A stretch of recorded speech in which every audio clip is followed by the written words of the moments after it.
안녕하세요. 부동산 검증소입니다.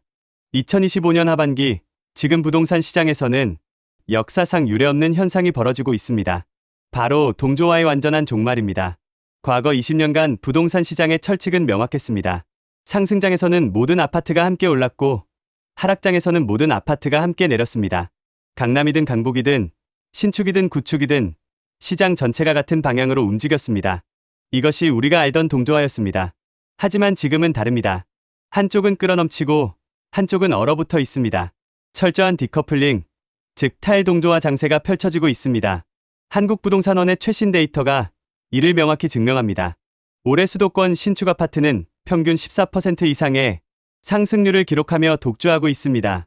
반면 재건축 기대감이 꺼진 20년 초과 구축 단지들은 0%대 성장에 머물러 있습니다. 사실상 물가 상승률조차 따라가지 못하는 마이너스 실질 성장입니다. 이것은 단순한 가격 차이가 아닙니다. 시장 구조 자체가 재편되고 있는 것입니다. 오늘 이 시간, 저는 말로만 설명하지 않겠습니다. 지금 시장에서 어떤 일이 벌어지고 있는지, 실제 단지들의 극명한 온도차를 낱낱이 비교해 드리겠습니다. 먼저, 시장을 주도하는 신축 단지들을 점검하겠습니다. 이들은 공급 부족과 신축 프리미엄을 등에 업고 가격 저항선을 연이어 돌파하고 있습니다. 송파구 올림픽파크 포레온을 보겠습니다. 2025년 입주가 마무리된 이 단지를 기억하십니까?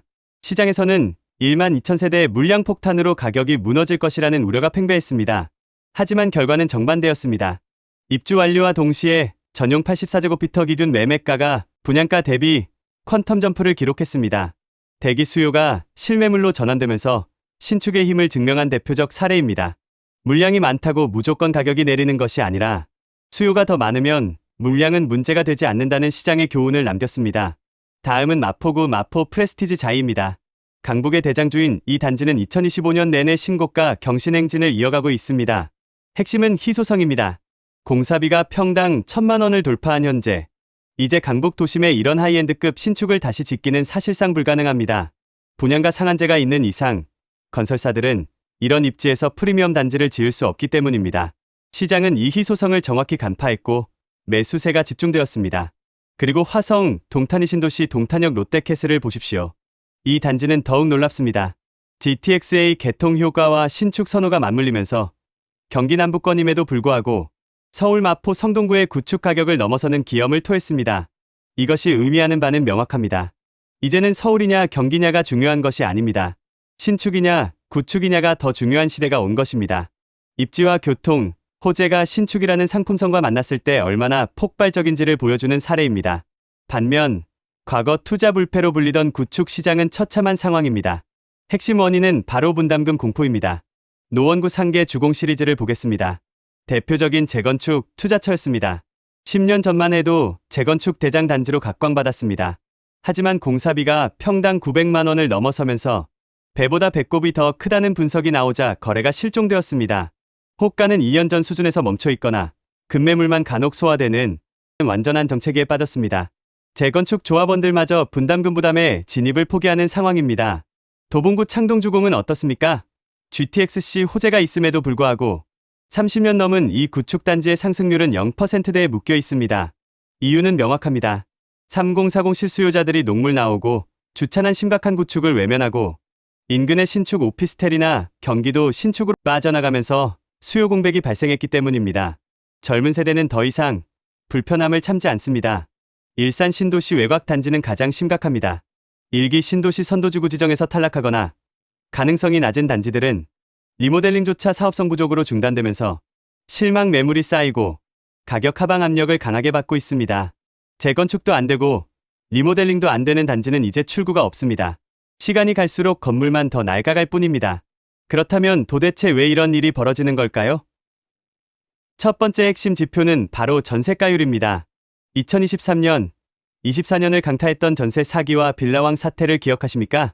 이 트라우마가 2025년 현재 아파트 시장의 판도를 완전히 바꿔놓았습니다.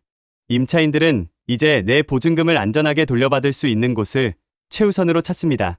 그 결과 빌라나 낡은 구축 대신 보증보험 가입이 확실하고 시세가 투명한 신축 아파트로 전세 수요가 쏠리고 있습니다.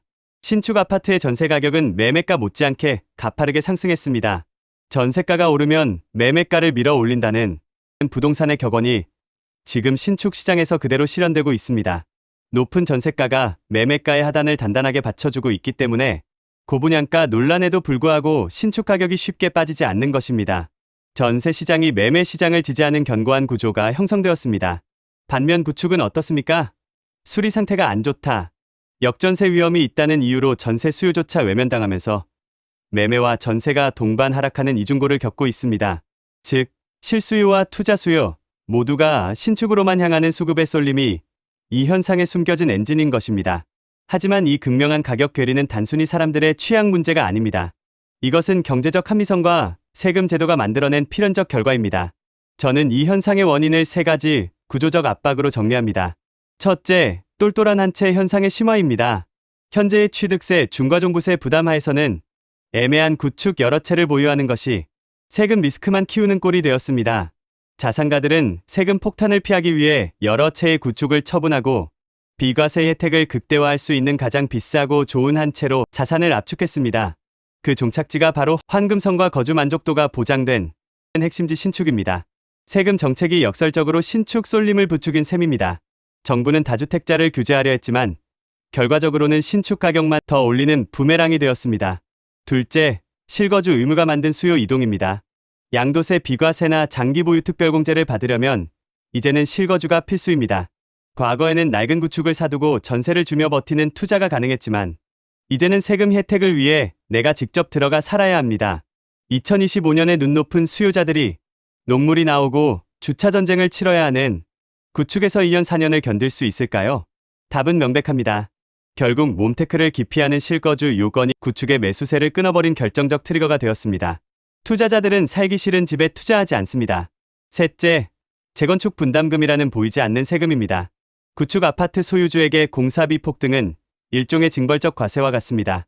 예전에는 재건축하면 돈을 벌었지만 지금은 전용 84제곱미터를 받기 위해 분담금만 5억, 6억 원을 내야 합니다. 여기에 재건축, 초과이익 환수제까지 더해지면 남는 게 없습니다. 즉, 구축은 이제 황금알을 낳는 거위가 아니라 막대한 추가 비용을 지불해야 새집이 되는 비용 덩어리로 전락했습니다.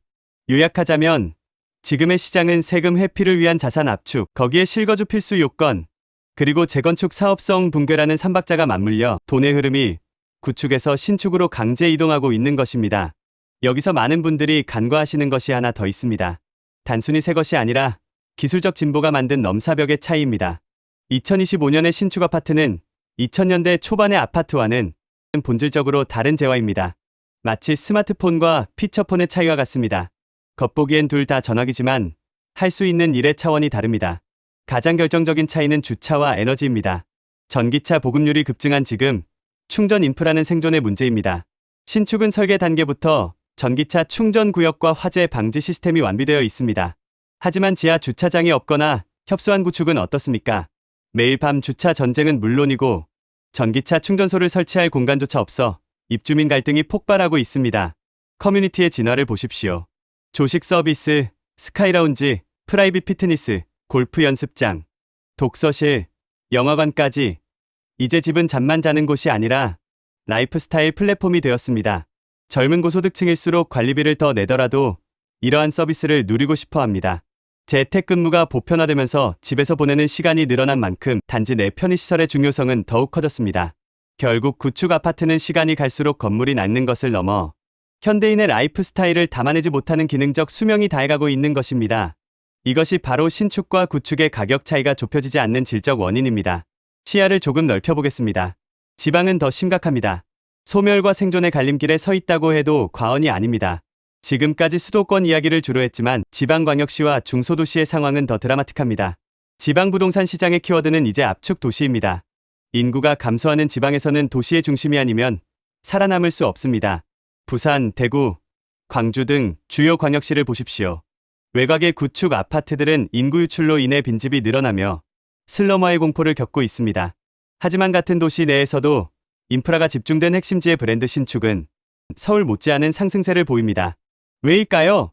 지방일수록 인프라가 부족하기 때문에 모든 편의시설을 단지 안에서 해결할 수 있는 신축 대단지에 대한 의존도가 훨씬 높기 때문입니다. 지방에서는 이제 신축이 단순한 주거 공간을 넘어 자산 가치를 방어할 수 있는 유일한 안전지대로 인식되고 있습니다. 즉, 지방에서의 얼죽시는 투자가 아니라 생존을 위한 선택이 되어가고 있습니다. 긴 이야기를 정리하겠습니다. 이러한 신축 쏠림과 구축 소외 현상은 당분간 구조적으로 고착화될 것입니다.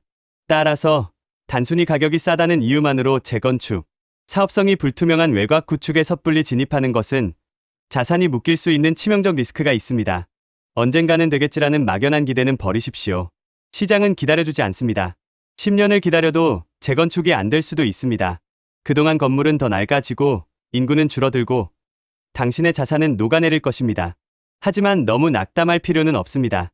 신축 가격이 너무 올라 부담스럽다면 갭 메우기를 노려야 합니다. 현재 시장의 온기는 신축에서 시작되어 입지 좋은 준신축, 즉 입주 5년에서 10년 차로 옮겨붙고 있습니다. 송파 마포의 신축을 놓쳤다면 그 바로 옆에서 상품성은 유지하되 가격 메리트가 생긴 준신축 단지가 2026년을 대비한 가장 현실적이고 안전한 대안이 될 것입니다. 시장의 흐름은 변했습니다. 과거의 공식이 아닌 변화된 2025년의 문법으로 시장을 바라보시기 바랍니다. 지금까지 부동산 검증소였습니다.